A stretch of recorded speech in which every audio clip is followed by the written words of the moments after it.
مفتی طارق مسعود special. کل ایک تاجر آئے ملنے کے لیے مجھ سے،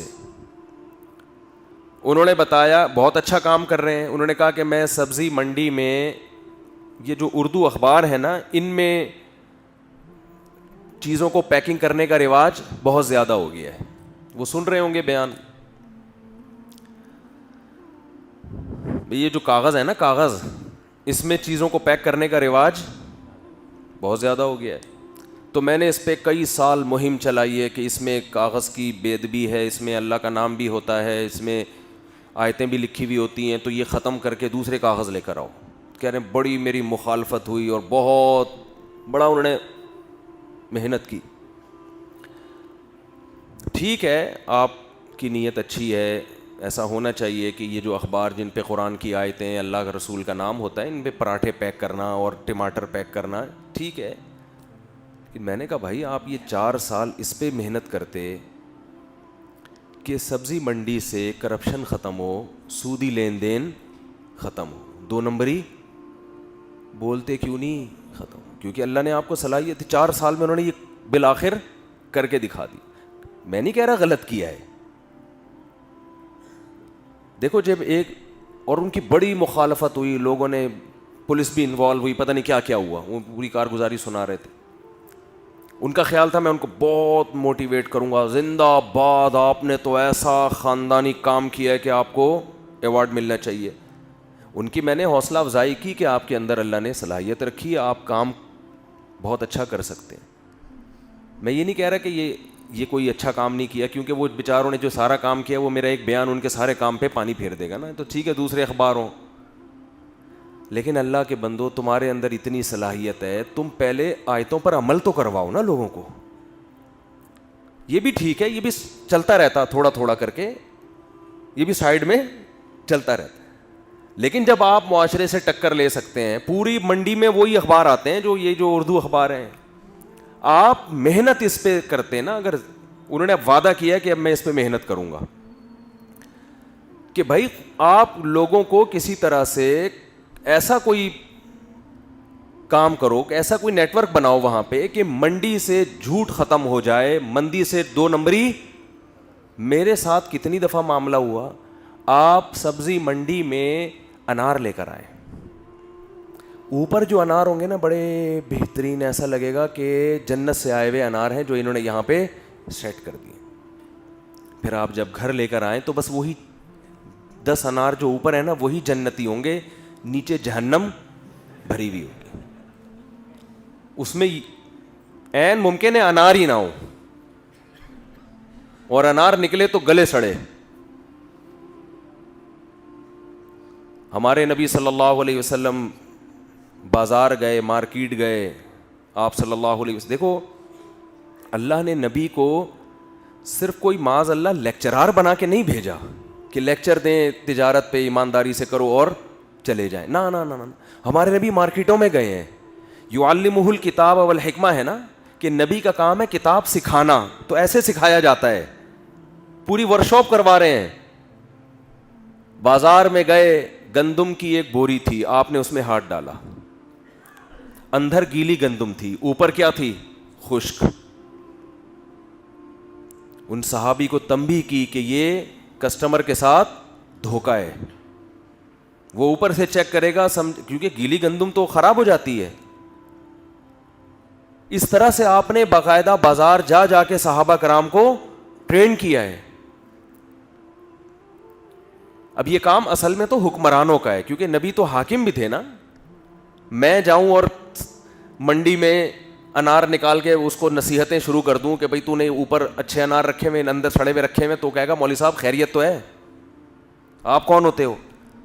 تو حاکم، اب حاکم یہ کام جب کرے گا جب حاکم بھی ٹھیک ہوگا نا، یعنی حکومت خود ٹھیک ہو. تو ان پہ بھی اعتماد ختم ہے لوگوں کو. وہ آ کے اگر چیک کر کے بتا رہے ہو یہ گلے سڑے سیب نیچے کیوں ہیں، اوپر کیوں ہیں، تو وہ کہے گا تو پہلے آپ تو ثابت کرو کہ آپ بالکل فٹ فاٹ، بالکل کرپشن کے بغیر زندگی گزار رہے ہو. تو ان تاجر سے میں نے وعدہ لیا ہے، وہ کہہ رہے ہیں انشاءاللہ میں اب اس پہ کام کروں گا. تو بھائی جھوٹ کو ختم کیا جائے، جھوٹ بول کے مال بیچا جا رہا ہے، سود پہ آپ ایک چیز آپ کے قبضے میں آئی نہیں ہے اور آپ آگے بیچ چکے ہوتے ہیں, یہ پروفٹ حلال تھوڑی ہے آپ کے لیے. سٹا چل رہا ہے مارکیٹوں میں, اس کو روکنے کی ضرورت ہے. تو ان چیزوں پہ بھی صلاحیتیں خرچ ہونی چاہیے. تو خیر میں یہ عرض کر رہا تھا, پہلی بات دماغ سے یہ چیز نکال لیں کہ آپ کے پاس اگر دولت, ہمارے جو صحافی اور ہمارے حکمرانوں کا سارا نا اس پہ گھوم رہا ہے کہ ہم گورے سے آگے نکلیں, کسی طریقے سے گورے سے آگے نکلیں, معاشی ترقی میں آگے نکلیں, ہم صحت میں آگے نکلیں. ضرور نکلیں مگر اس دنیا سے دل لگانے کی کوشش نہ کریں. وہ اس کی بیس ترقی کی وہ نہیں ہونی چاہیے جو گورے کی ہے, کیونکہ وہ ترقی تو فرعون نے بھی کی ہے, وہ ترقی تو ہارون نے بھی کی ہے, اور یہ والی ترقی ہمارے نبی نے تو معاذ اللہ بالکل بھی نہیں کی. ان کے پاس تو پیسہ نہیں تھا, ہمارے نبی کے پاس کچھ بھی نہیں تھا. اسلام جس ترقی کا قائل ہے وہ ترقی یہ ہے اللہ کو راضی کرنے کے لیے انسانیت کی خدمت. ہر میدان میں آگے بڑھنا ہے, کس کو خوش کرنے کے لیے؟ اللہ کو. اور یہ جو مولانا ٹائپ کے لوگ آپ کو بتاتے ہیں کہ یہ کرنے سے جنت ملے گی, تو یہ دنیا کی باتیں ہی نہیں کر رہے ہوتے, یہ آخرت کی باتیں ہی کر رہے ہوتے ہیں. یہ اشکال آپ کا اس وقت درست ہوتا جب وہ آخرت کی باتیں کر کے اس کو دنیا سے کنیکٹ نہ کر رہے ہوتے, دنیا سے جوڑ نہیں رہے ہوتے. جو اسلام بار بار جنت اور جہنم کی بات کرتا ہے نا, وہ جنت اور جہنم کو اس نے جو جوڑا ہے جن اعمال کے ساتھ, وہ تمام اعمال آپ کی دنیاوی ترقی کا بھی ذریعہ بنتے ہیں. ان میں کوئی عمل ایسا نہیں ہے جو آپ کو دنیاوی ترقی سے روک لے. میں اس کی سادہ مثال دیتا ہوں. ترقی کی ڈیفینیشن میں صحت کا اچھا ہونا بھی داخل ہے نا. اسلام کا کوئی ایک حکم ایسا بتا دو جس سے آپ کی صحت خراب ہوتی ہو, کوئی ایک حکم ایسا بتا دو, اور میں اسلام کے جتنے حکام ہیں ایک ایک پہ ایک ایک گھنٹہ تقریر کر سکتا ہوں کہ صحت کے لیے کتنے مفید ہیں وہ.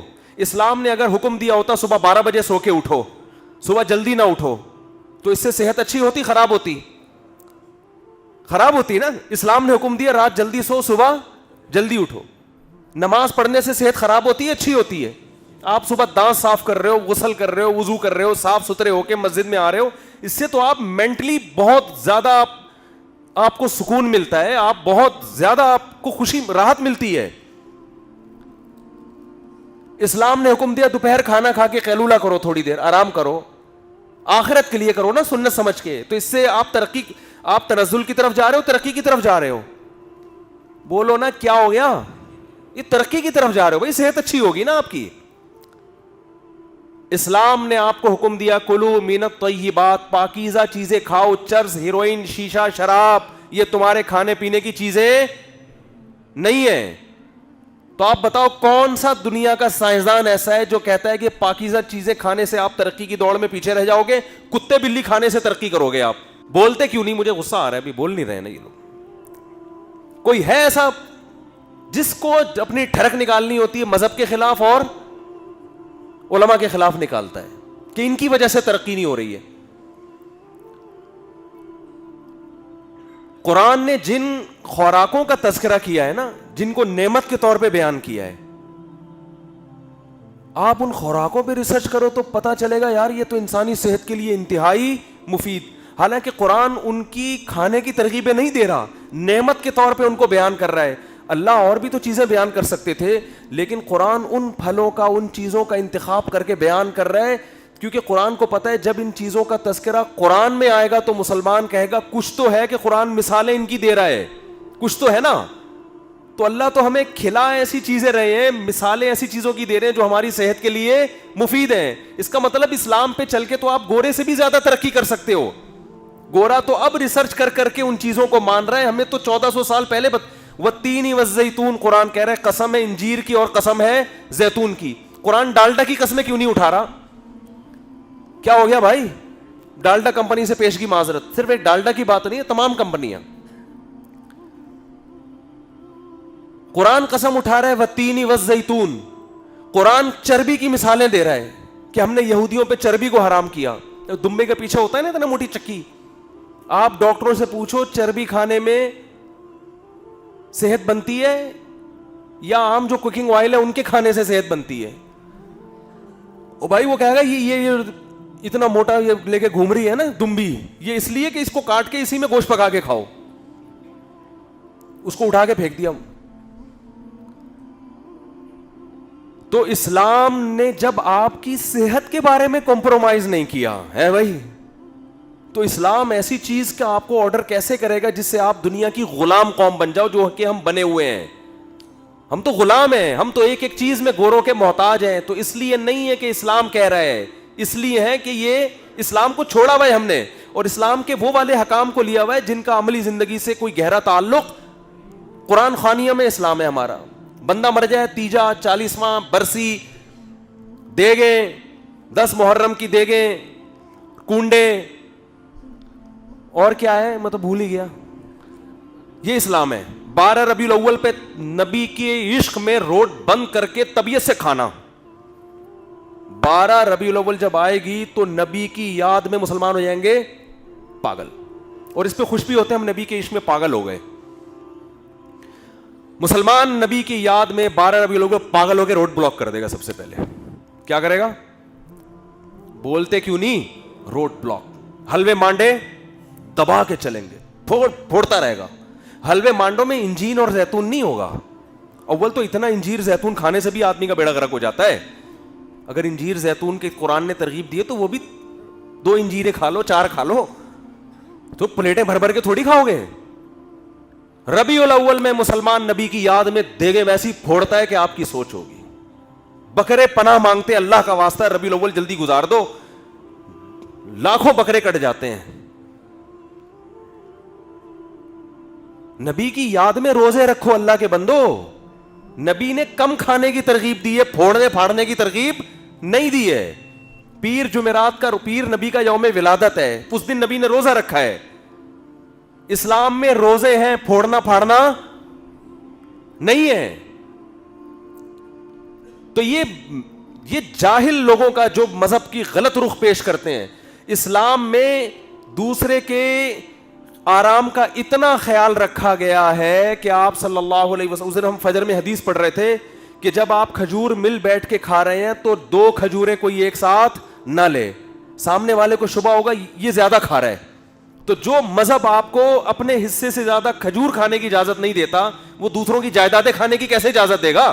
وہ گرین بس کے ڈبے کھانے کی اور پوری لوکل ٹرینوں کے انجن کھانے کی کیسے اجازت دے گا آپ کو؟ ہمارے گھروں میں مذہب کی تعلیم ہی نہیں ہے.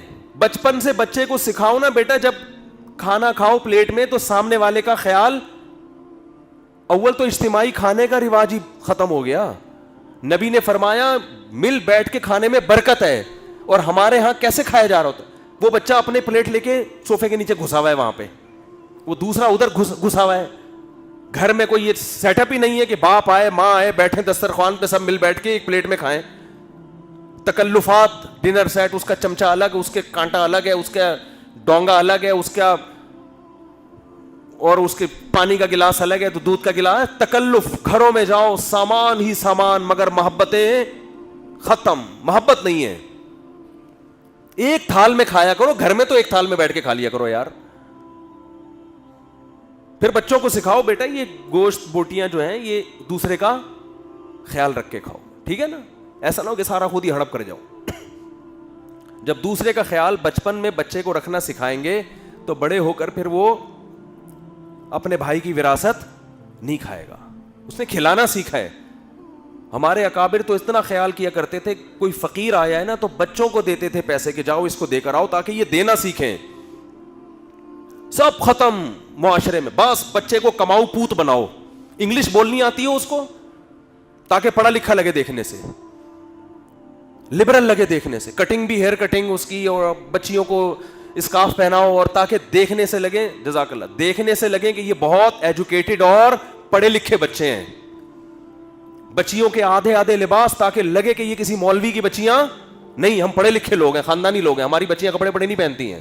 تو مولویاں جو شامیانے اور تمبو پہنا کے بیویوں کو لے کے گھوم رہے ہوتے ہیں، پورے شامیانے ہیں نا، لوگ الزام لگاتے ہیں.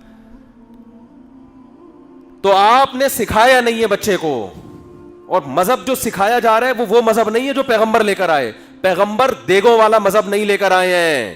پیغمبر روزے والا مذہب لے کر آئے ہیں, روزہ رکھنے سے صحت اچھی ہوتی ہے. میرے ایک جاننے والے دوست ہیں یو کے میں, اللہ ان کی عمر میں برکت دے, بہت بڑے اسپیشلسٹ ہیں کینسر کے.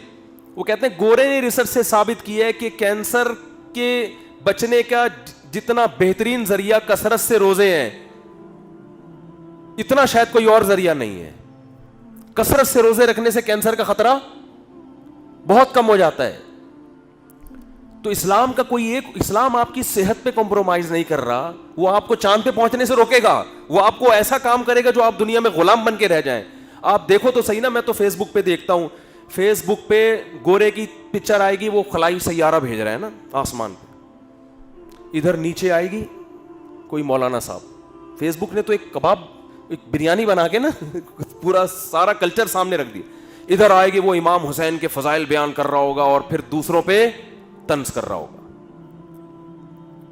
دوسرے مسلک پہ طنز کر رہا ہوگا. ادھر دوسری آئے گی وہ نبی کی محبت میں بیان کر رہا ہوگا اور دوسروں پہ کیچڑ اچھال رہا ہوگا. ایک تیسری کسی دیوبندی صاحب کی آئے گی, وہ جناب وہ کسی اور کو چیلنج کر رہے ہوں گے. چوتھی آئے گی وہ فلاں کو کر رہا ہوگا. اور پھر کوئی ڈھنگ کی بات آپ کو, الا ماشاء اللہ اچھے لوگ بھی ہیں الحمدللہ پڑھے لکھے, لیکن پڑھے لکھے لوگوں کو کوئی لفٹ کرانے کے لیے تیار نہیں ہے.